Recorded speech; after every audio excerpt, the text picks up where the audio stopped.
Hi, everyone, and welcome back to OTTB On Tap. I'm Niamh. And I'm Emily. Before we get to this week's episode, we have an exciting announcement. We're launching a Patreon channel starting at the end of October. If you'd like to learn more, please visit our newly launched website, www.ottbontap.com, to sign up for our newsletter. Side note, there are also some fun new features on the new website. You can leave comments or reviews and even send us a voice message. Please be sure to check it out. Now back to our regularly scheduled programming. Hey, Niamh, what's on tap this week? I think it's safe to say that every equestrian we know right now has their eyes on the Olympics. And we thought this would be a great time to discuss some significant thoroughbreds that have found their way to the podium. Historically, thoroughbreds have always played a big part in the Olympics, especially for eventing. But this year, there was only one full thoroughbred, right? Yeah, so Shanae Lowings and Bold Venture were the Australian team's traveling reserve, and they had to step up in the last minute to help the team complete show jumping after Kevin McNabb retired on cross-country day. They stepped in and had one rail and just 1.2 time falls for a good showing. The Australian team unfortunately finished 15th out of 16 teams after tacking on 200 points from Kevin's retirement on cross-country and 20 points to substitute a new rider. The Olympic format and penalties and team situation is so incredibly confusing. Yes, yeah, it is. Because as you're reading that makes me think, did he finish cross country or did he retire on cross country? How do they even come up with those scores? I don't know. Yeah, I think it's a penalty for not completing the whole thing. Yeah. But I'm not really sure.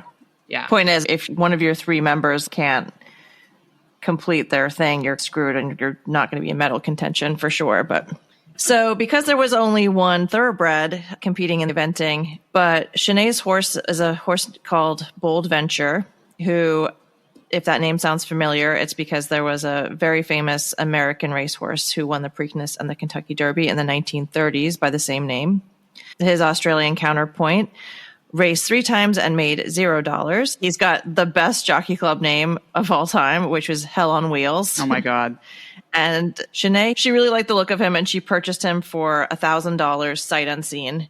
He lived up to his jockey club name, giving Shanae a really tough time in the early days because he was so girthy and would just try to buck the saddle off. But before we get into too much about him, we're going to attach his confirmation photo of his listing from the track and talk about a near perfect confirmation photo. What do you think, Emily? Yeah, when I didn't know who this horse was when I first saw the photo, and I was like, ooh, who's this one? It doesn't hurt that he's my favorite color, which is bright bay with white. Shocking, I know. But yeah, he's got a great expression to start with. Really lovely eye, and his ears are pricked looking forward. But he just has this really striking balance of all of his components throughout his body, which I think is very important. So he's got a big shoulder, but he's got a big hind end. His wither is above his hindquarters, which is always a plus. It looks like he has nice straight legs. He has lots of bone, but he's got a huge shoulder, great angles everywhere. I think something you point out, Niamh, is maybe someone could say his neck is on the shorter side, but I tend to think when they have that longer, really set back wither, the way that this horse does, that actually means you're going to sit back a little bit further and their neck is going to feel plenty long when you're on them. But I would expect him to be a very powerful galloper and jumper, the way he's put together. How about you? Yeah, I remember when you were teaching me about how to analyze conformation, one of the things that always stuck out to me was evaluating the hind leg. And he has what you taught me to look for, which is that long Gaskin muscle and a low set hock. Mm-hmm. And now knowing what to look for and what that ultimately means is that the horse is usually capable of a lot of power off the ground. And even if the horse was a tiny bit downhill, this one is not, but even if the horse was a little bit downhill, they would still have all the power needed to get over a big fence. On top of that relationship of his stifle to his hock and the nice low set, very strong looking hock, he's got a very powerful hip angle. And then his shoulder has just a really lovely angle to itself, but also he's got that short, upright humerus that I look for. So coupled with the power off the ground, he should also be quite quick with his front legs and be able to have a lot of range of motion there, I would think. Yeah, it might be cool to actually draw on this photo a couple of the things that we're talking about, because the way that this photo is lit, it's actually almost perfect. The highlight of the sun is like giving those angles already for us. Mm-hmm. But when you look at the the open angle of his shoulder and the angle of his hip, I would say that from a conformation standpoint is really about as perfect as it gets. He's really nice. Yeah. So we'll post that in the notes and see what you guys think. He is described, which I think a lot of other upper level thoroughbreds can be described this way, as being incredibly quirky. She said that he took to eventing really easily, naturally. He initially struggled with the dressage phase, but she now credits him as being so good-minded in dressage that it actually comes a lot easier for him than it did back then. And she can really rely on him to have a good dressage score, though she didn't get to feature that this year. His barn name is Bentley, and they made their FEI debut in 2018, and they haven't looked back since. It seems as though the sky's the limit for this pair. When I was researching this episode, I loved hearing about how genuinely connected Bentley is to Shanae. Apparently, he's incredibly particular about his needs, and if someone makes the wrong move or sneezes outside of his stall or something like that, they'll have to go get her and bring her back to put his rug on or give him meds or tend to him and things like that. Going back to what you said about dressage, does that mean that not all thoroughbreds are crazy and some of them can be good at dressage? Yeah, as a matter of fact, it does. Wow. And I think that what you must want for an upper level horse that can do the dressage, or just a pure dressage horse, is a horse that's a very thinking type, which I think sometimes can let the riders down. I think thoroughbreds want to try so much for the rider. That's both a really good thing and can really hinder them sometimes. Sometimes they want to try too much or they anticipate too much. But I think when you find that nice balance of athleticism and try, then you've got a really good dressage horse. Yeah. You then mentioned him being a bit quirky, and I think we can all relate to those really talented horses, whether they're upper level horses or just a horse that has a lot of talent and power and expression, that oftentimes you hear stories about them. Like we were talking about Brian's horse Bambino last week and how quirky he can be. And I know we've heard Boyd Martin talk about some of his top horses and how quirky they are. And I've certainly had that experience with my top OTTB. So I think it's definitely should be something you look for, maybe. Is this horse quirky? Maybe to make it to the top levels. Yeah, I think so too. Anyway, so on the heels of our interviews with both William Fox-Pitt and Lucinda Green, which our lovely Niamh was able to accomplish earlier this year, we are going to take this episode and take a little bit of a deeper look at a few of their favorite thoroughbreds that helped them to the top of their sport and also Olympic fame. First up, we've got Lucinda Green's Regal Realm. This horse's backstory is really incredible, and I'm going to let Lucinda do most of the talking here, but when doing some research about him, found some very interesting facts. His nickname was Poncho, and he was a completely feral thoroughbred roaming the Australian outback for the first 2 years of his life. He was eventually rounded up, branded, castrated, and became a stock horse working cattle. He was a favorite of the riders for being nimble, sure on his feet, and he could work for 10 hours a day without an issue. And I think notably, when they came to look at him, he was already saddled from the full day's work when they went to go see him. Always a good time to try a horse, and it's very tired. Right. It's worked its full day, yeah. He was originally sourced for Merv Bennett after the Montreal Olympics by Sir Alex Creswick, and within 3 years, Regal Realm would be the alternate to Regal Reign at the Olympics alternative venue in Fontainebleau, France, during the boycott of the Moscow Olympics, where Lucinda Green was also competing on her horse, Village Gossip, who we're going to get to in just a little bit. So, as was pretty typical for back then, riders who traveled from a really far distance for international events were often forced to sell one or both of their horses to recover the expenses of the trip. And Lucinda had saved up enough money to look for another top horse, but it was 10,000 pounds at the time that she had.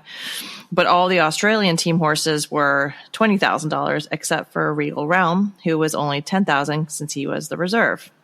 So Lucinda tried him, and without anything to jump, because there was nothing still set up, she found a couple of crowd barriers that were like 4 foot high, and she jumped him over them. And then he proceeded to take off with her into the Fontainebleau forest. So we asked Lucinda about her favorite thoroughbreds throughout time, and here's what she had to say in her own words about Regal Realm.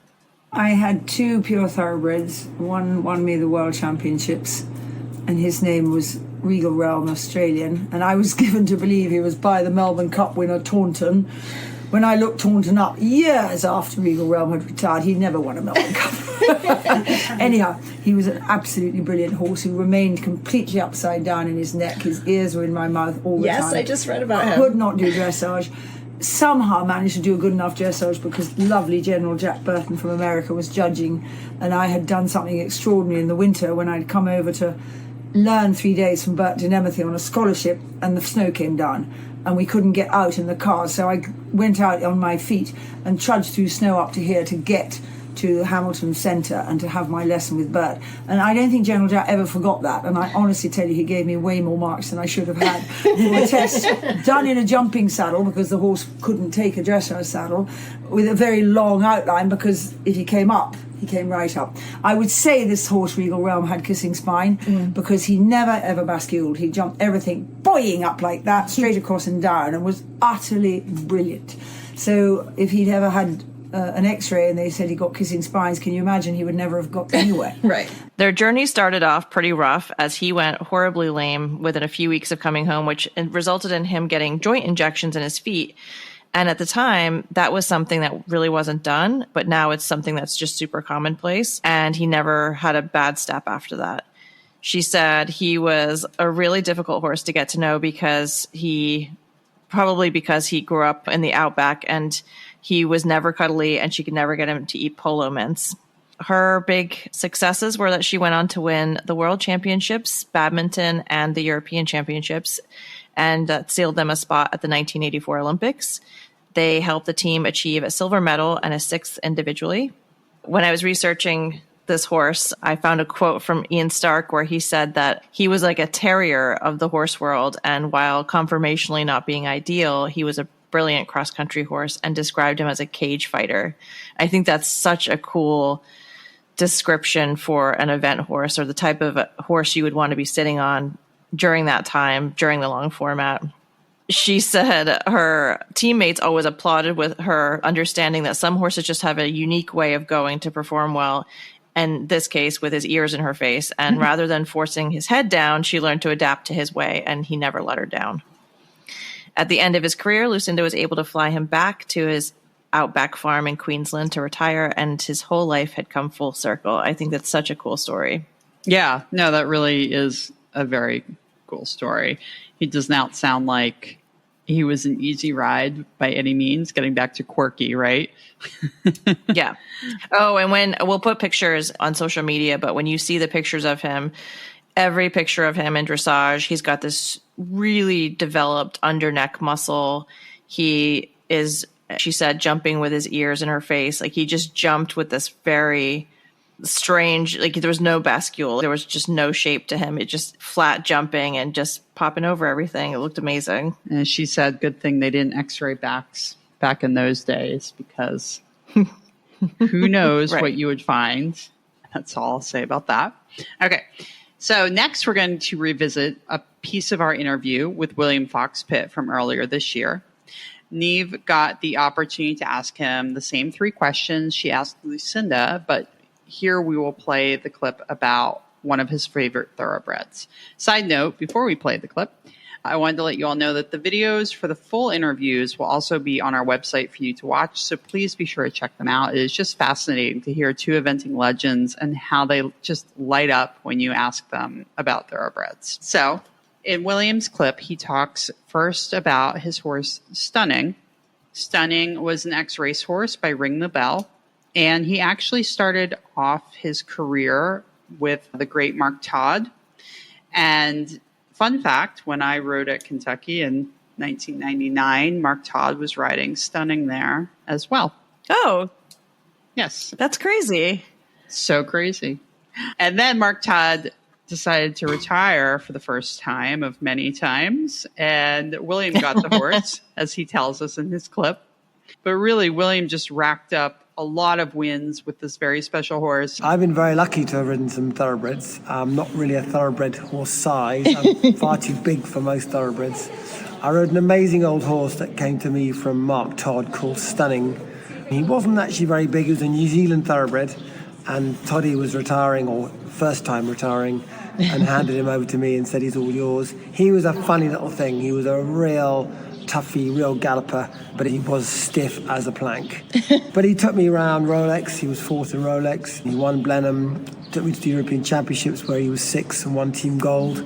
So he did a lot for me, but he's a real worker and a real quick horse. He won me the British Open at Gatcombe.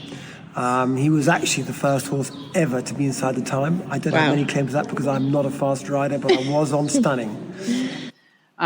Something we should mention for those of you that don't know is that William is a very tall man. I think he's 6'5" or 6'6" you hear sometimes. So as he said, he's not really the typical size to be riding a thoroughbred, but he did have a couple that were very special, and Stunning really stood out to him. The other thing that he said was that Stunning helped get him back on the British team and really gave him a leg up in the early 2000s when he was short of horsepower. He had retired two of his top horses and really didn't know what was going to happen next. And so this little New Zealand thoroughbred gave him a massive boost when he really needed it. And then they went on to retire him, and he was a fox hunter, a schoolmaster. I think his groom ended up hunting him for years.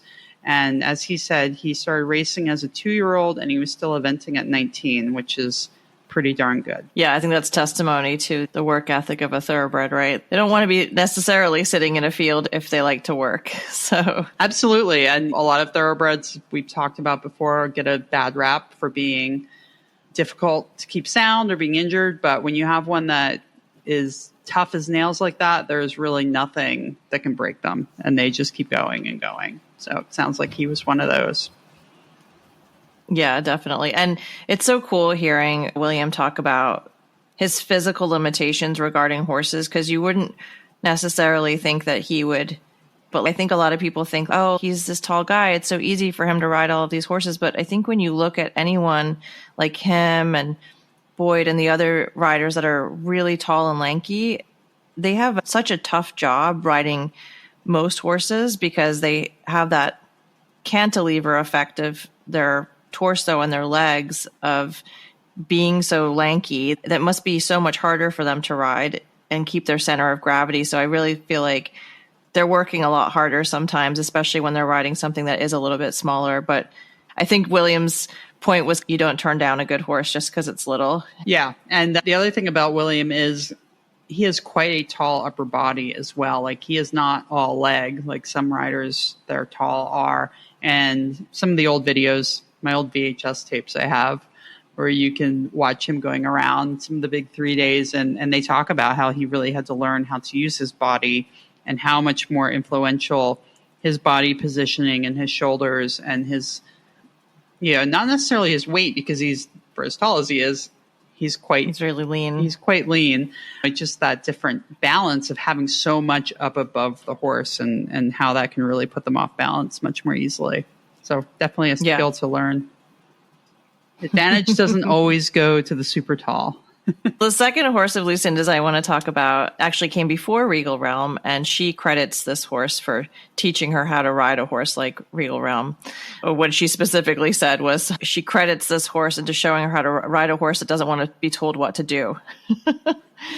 And in her interview, she talks about the pressure she felt by getting this really talented and capable horse because she felt like she couldn't ride one side of him. So let's hear what Lucinda has to say about Village Gossip. And the other one was a wonderful little horse who was incredibly difficult. Village Gossip, not bred particularly in the blue, but he had definitely a thoroughbred. He'd gone around Burley at 6 years old, and he just didn't pull up, he just went. and some very kind sponsors bought him for me for the princely sum, and it was a lot, £6,000 in those days. And of course, I thought, now I've got this lovely horse that's been bought for me, I must get him to go. And I had refusal after refusal. I couldn't get him to go anywhere I wanted him to go because he couldn't tell him. And one day I thought, I was in tears, I just could not get him. If I wanted to slow down for a combination, he'd stop. If I slowed down for a coffee, he'd stop. So I said, the next event we're going to on the weekend is an advanced event. It was pouring with rain. I'm not going to let you go as fast as you like. I'm not going to do anything.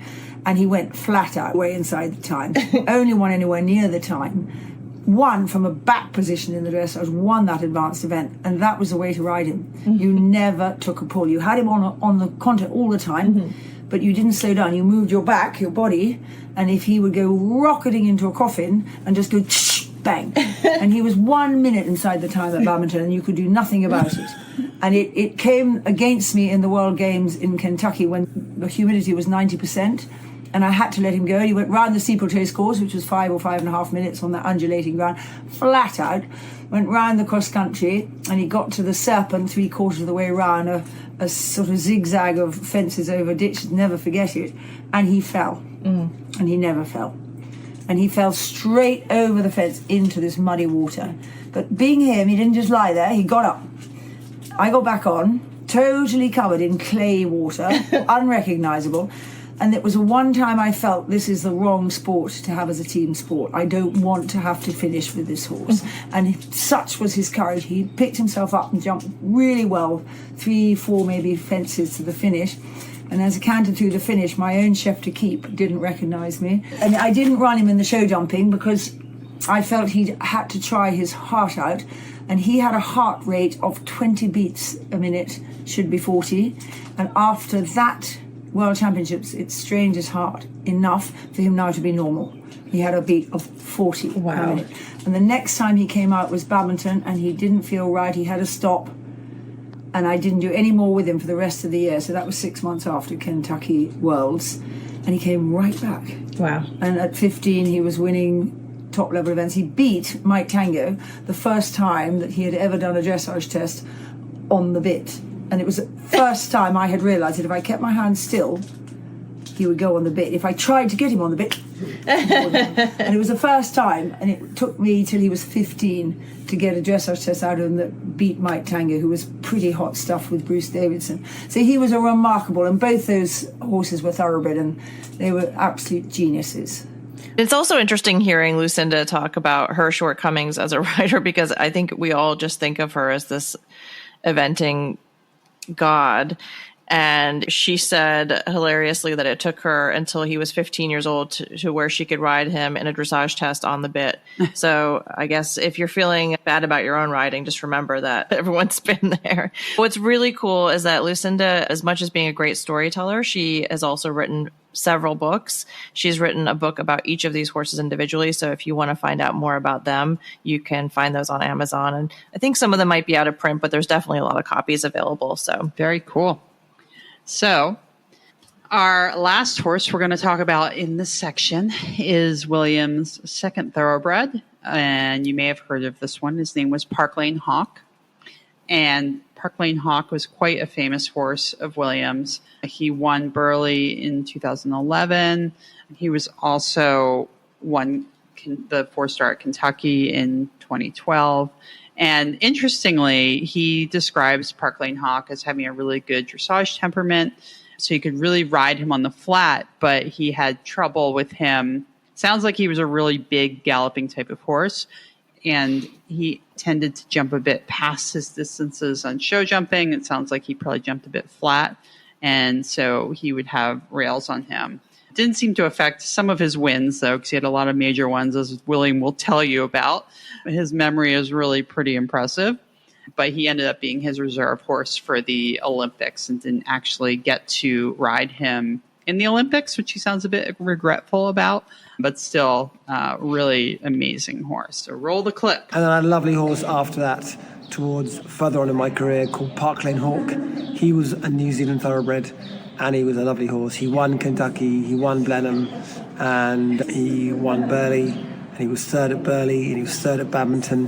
He was a cool horse, and he was great because he had such a good temperament for the dressage. He had lovely movement, and I could really get the best out of him.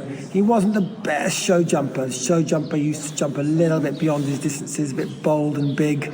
He wasn't always nimble and clever enough, although he had an amazingly big, powerful jump.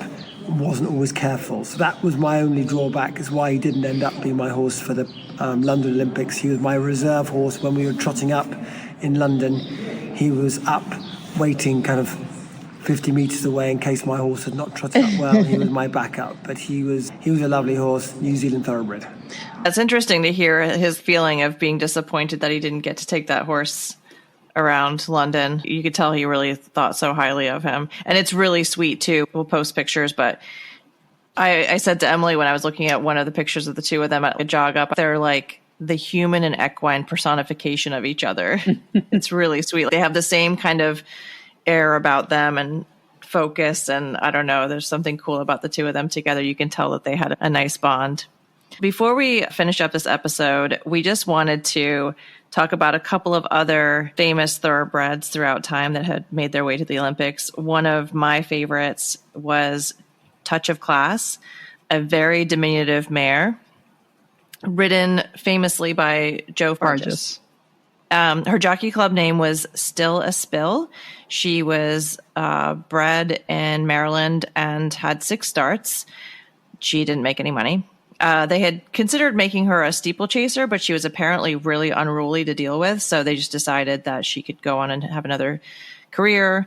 She was passed around quite a bit when she was younger, and she never sold for more than $15,000 until Fargis had a student named Debbie Connor who took her on and rode her through intermediate jumpers. She got injured and was sidelined for a while. So one of Joe's junior riders was looking for her next upper level mount, and they tried Kitty, as she was known in the barn, but they didn't buy her because she failed her pre-purchase exam. Now, I did look and I didn't find why she, quote, failed her pre-purchase exam, but I'm so curious. I might have to do a little more digging on that. But Joe, knowing how special she was, decided he was going to put together a syndicate for her to buy her, and did so even with the failed pre-purchase exam. And within a year, he had moved her up to Grand Prix and never looked back. Oh, and this is a great story about a tall rider and a small horse as well. So she's 16 hands, but she was not only 16 hands, but she was incredibly petite. She was fine boned. She was short coupled. She didn't have a long neck, and he's 6'2" and very lean and lanky. And when you see them together and you see her next to these jumps that are 5 foot tall and 6 feet wide, you're like, that doesn't even seem possible. But she just sprung off the ground with just such power and quickness and handiness. It was really incredible to watch. But when she was in the 1984 Olympics, of the 91 jumps that she faced during that time, she only ever had 1 rail down. And she ended up being named the first non-human U.S. Olympic Committee's female athlete of the year, which I think is wild. So cool. Yeah. Yeah. So she won gold at the 1984 Olympics. She won 6 Grand Prix, second and third in 14 others. She won many Nations Cup team titles, and she wound up in first place in the World U.S. East Coast League standing. She also went on to have a really nice breeding career and was inducted into the Show Jumping Hall of Fame in 2000. So really cool mare. I watched her video from the 1984 Olympics today, where it was both American riders in first and second place. The second rider was on a horse named Abdullah, a big gray horse that was known for being... Yes, thank you. And so they knew going in that they were probably going to be first and second, but they didn't really know who was going to win it. And Conrad went in first and had 2 or 3 rails. And I think Joe could afford to have 1 rail when he went in, and he jumped clean, and the mare was just unbelievable. It like will make all your hair stand up to watch it. It's very cool. Not bad for a tiny little thoroughbred mare. Oh, and it was so funny when I was reading about her, because they were saying that she always wanted to cross canter. She never wanted to trot. I feel like the again, coming back to the quirky thing, like sometimes that perfect personality and perfect way of going does not equal upper level. So I have the opposite of that. And then before we get to my very favorite one. But when I was a kid, I remember hearing stories about this horse named Keen. And Keen was a giant thoroughbred. They said he was about 17.3, really big, heavy boned. And he never raced, I think probably because he was so huge. And he was brought along by a dressage rider named Hilda Gurney. And they ended up actually helping the U.S. dressage team win the team bronze medal over the Soviet Union at the Montreal Olympics, which was a big deal. The U.S. really, I think, has always, I don't want to say struggled, but we've never been a sure thing at the top levels of international dressage. So the fact that Hilda Gurney was able to take this giant off-track thoroughbred and accomplish Olympic medals back in the 80s is just such a really cool feat. And the other thing is that this horse helped popularize dressage as a household name and sport when it wasn't really well known in the US. And it helped a lot of young riders to start riding dressage and riding in general. And the USDF also inducted him into the Hall of Fame in 1997. We'll post some pictures of him. He looked very cool. I don't remember him that well. I do remember the name. We forgot how to podcast. You guys, we took a week off. Took 1 week off. We took 1 week off because there were 5 Tuesdays in July, and we took 1 week off, and look what happened. So we would be remiss if we did not talk about one of the most famous, not only thoroughbreds, but most famous, not only show jumpers, but probably one of the most famous American Olympic horses of all time. Who do you think we're talking about, Niamh? Gem Twist. Thank you. Am I partial now because I have a horse named Gem? I don't know. Maybe, but I'm just kidding. So he was really a horse that was prolific at the time where we were little horse crazy girls. If you watched any sport of horses back in that era, you remember this big gray horse. Yes. Yeah. I remember that I went to the Festival Champions at the USET at Gladstone, and Greg Best and Gem Twist were competing there.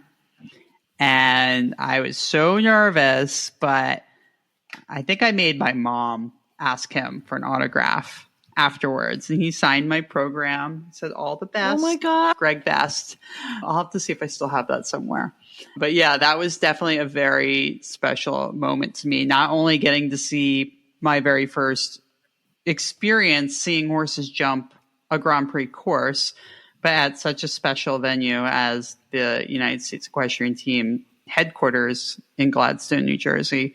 But this big gray horse was just such a presence. There's so many iconic photos of him and his rider, Greg Best. And then he even went on, though, to 2 additional top Grand Prix riders, Leslie Howard and Laura Chapeau, and just became such a top icon of the sport. And he was a full thoroughbred. Nowadays, I don't think he's with us any longer. However, he was cloned 3 times, and there are 3 breeding stallions that were cloned from him. And what's really also interesting is that they stand in Germany, not the US. And I'm interested to hear more about that story at some point. I'd love to go down a cloning rabbit hole situation because during the time that they started cloning them, apparently it was all very secret. Because I'm sure at the time that they were doing it, probably sounded like some weird science. It was. So people our age can remember when they first trotted out those 2 sheep or whatever, where they're like, "Look, we did it. We cloned something." And everybody was like, "I don't know if you should be doing that." Yeah. It doesn't seem like a great idea. I remember I read like a newspaper article. This is how long ago it was, about one of his clones. And I just remember I didn't know much about, I still don't know much about horse genetics and color and stuff, but I thought it was very interesting that his clone was chestnut. not gray. Knowing now what I do is that I think chestnut and gray have very similar, going to use the wrong word here, but genes or characteristic traits. And also, and I'm not sure which clone this was, but I remember in that article, they said that they weren't going to train and compete this horse. And I thought that was really odd. But since the purpose was for just carrying the genetics on, there probably was some worry that what if the clone didn't do as well? And also what I thought was interesting when we were researching this episode was finding out that the clones were 15-2 and he was like 16-2, 16-3. He's quite a big horse, I think. Yeah. And so I thought it was interesting that they cloned him and they have these like little miniature versions of him. But maybe that's what happens when you clone. I don't know. Again, more research will have to be done. Maybe that's why the polo horses are cloned. So they're smaller. Yeah. I'm totally making that up. But I do know that they clone polo horses. I know that. Oh, I was looking through his lineage and they showed one of the horses really far back in his lineage, which was a very famous gray stallion. I think his name was Lasassi or something like that. And he was one of the only gray foundation thoroughbreds from that era. And they were saying that it was very unusual for that gray gene to be carried so far down the line. And one of the things that I read was they were saying that the gray gene only counts for 3% of thoroughbreds in modern day breeding. And I was like, wow, because it seems like there's more than 3%, but I guess maybe that is accurate. I don't know. I'm looking up his breeding now. So he was not registered as Gem Twist. He was registered as Icy Twist, which is interesting, by Good Twist out of Coldly Noble, who is by Noble J.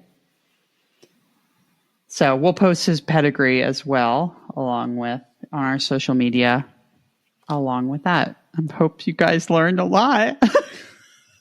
Anyways, obviously there are tons of other full thoroughbreds that have made their way to the top level of the sport. We had quite a bit of fun researching this episode, but if you have any favorites that you like, please comment on our post with their names so we can look into them. I was going to also say what I like about this.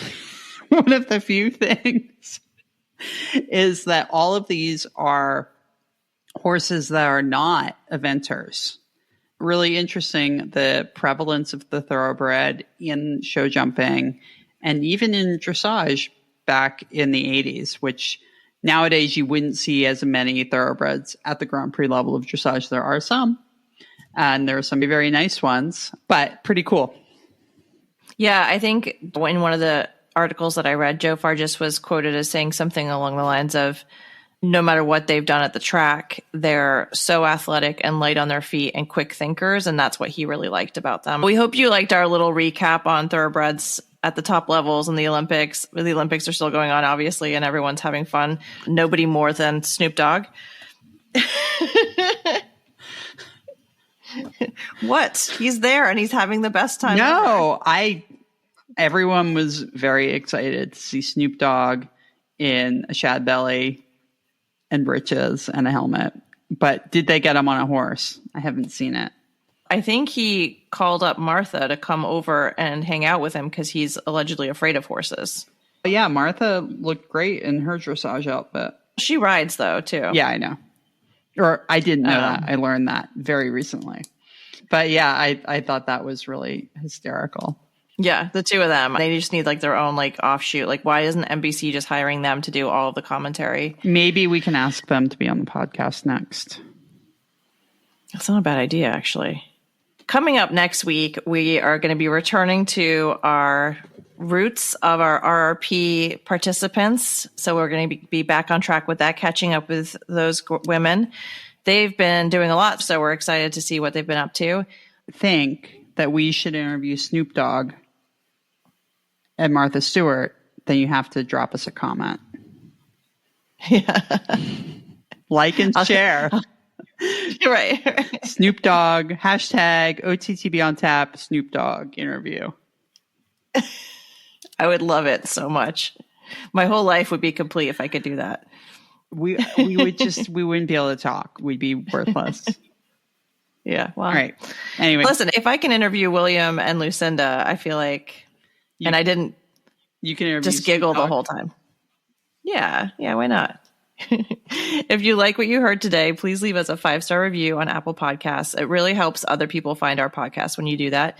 You can follow OTTB On Tap on Instagram, Facebook, and TikTok, and contact us with interview candidates and topic suggestions at OTTBOnTap.com. We love hearing from you. And Bye. send us a voice message. We can't wait to hear your voices. Oh my God. Yes.